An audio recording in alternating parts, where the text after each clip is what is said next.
Here we go, making really Hey guys, it's Corey. Welcome back to Full House MMA. You're on a little drive with me here, so just bear with me. So what happened to Sean Strickland the other night in his main event against Jack Hermansson? Now, you know, I did a pre-fight video about this, kind of picking the Joker to win that fight. I thought maybe he'd be able to get Sean down.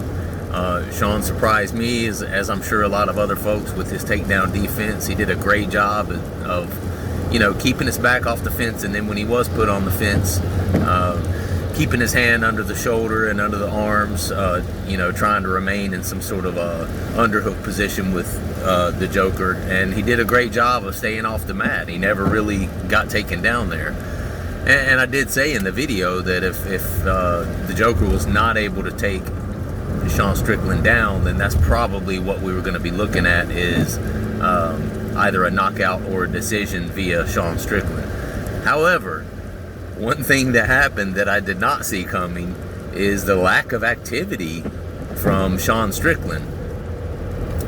And you know, here's a guy who we watch all this training and sparring footage of him going extremely hard in the training room, knocking out his sparring partner, swinging for the fences, looking like he's really trying to put a hurting on someone. And then we see him in the main event under the bright lights of the UFC, and he's in there looking like he's just doing a little light sparring. So what happened here? Well, we're going to talk about that, and if you like the content, please like and subscribe and ring the bell. So, a guy like Sean has been very vocal in the media about his background, that he was poor growing up. He's more times than one referred to himself as trash. I did not subscribe to that. I think he's a great guy. I think as far as whether somebody's a piece of trash or not, that's, you know, in the mind of the beholder. I certainly do not look at him that way, and I'm not subscribing to that. I'm just simply noting that I've heard him in the public refer to himself as that. Well, people who feel that way about themselves often carry that, you know, on through childhood, on up into adulthood. And I think what's happening is that Sean is still dealing with that. Well, there's a flip side to that, and I think he's experiencing what we call a dichotomy right now. Because in his mind and in his heart, he still kind of feels like a piece of trash, you know, a young, poor kid. Here he is actually, in reality, becoming a big star with the UFC. He's now has all these cameras on him, you know, folks wanting to be around him, ask him questions, things like that. And I think Sean is trying to figure out how to land in the middle here. And he has talked about the fact that, oh, I don't care if I don't care about becoming a champion. I just love the violence. I just love the fight. And that may have been true in the first part of his career. But I also know that people who are used to failing and people who struggle with self-confidence tend to say those sort of things. And they tend to act like they don't care, so that if something doesn't work out, then they can turn around and say, oh, you know, it wasn't a big deal anyway. I wasn't trying to be champion anyway. No big deal, right? Well, I think that's what we could be seeing here with Sean. And I think all those times in the media where he said he didn't really care about becoming champion, this and that and the other, that may have just been a defense mechanism and a cover-up, just based on the fact that he feared maybe he would never measure up to that, and maybe he would never become the champion. And again, if you didn't care about becoming the champion, then it's not a big deal, right? If it never happens. So I think now we're in a situation where Sean Strickland is actually starting to care. I think he's surprised himself. I think he's gotten to the point now where he's up in the top 10, the top 5 of his division, and he's still winning. He's still winning. And I think he's starting to understand now that, wow, while I wasn't expecting this to happen, here I am at the top of the division, one, maybe 2 more fights, possibly 1 more fight. I could be challenging for a title here.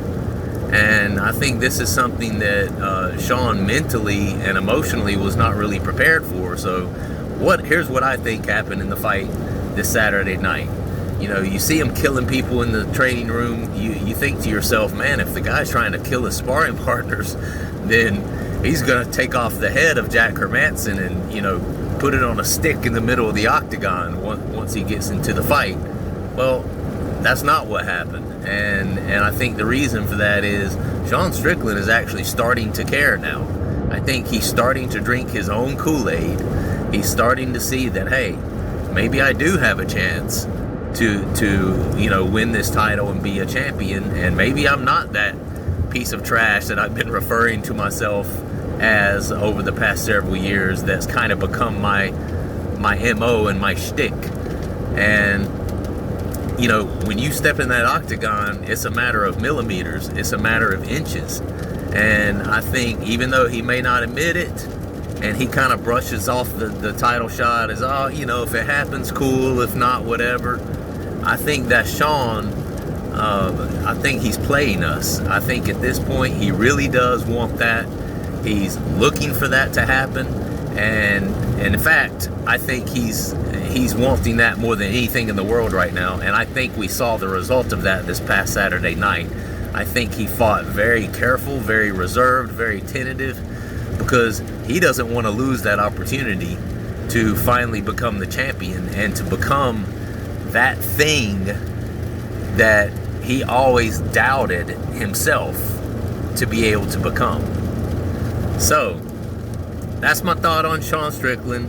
That's why we saw him. He didn't. Now, don't get me wrong, I don't want to throw too much salt at Sean. He won the fight. He was able to stay away from the takedowns of Hermansson. He was able to stay on his feet, which I thought that was going to be his key to victory, and it was. It just wasn't nearly as much action and offense on his part. But I think that's why we saw that. I think that's why there was you know, somewhat of a mediocre performance as far as I'm concerned from Sean. He's at that point where he's scared to mess up, and I think in spite of what he says in the public, he's really ready to prove to himself and to prove to everyone else that he can be the champion. And I think that's the reason for his hesitation Saturday night. So that's what I got. Let me know in the comments if you agree with what I'm saying, and like and subscribe if you enjoyed the content. This is Corey with Full House MMA. See you next time. Peace.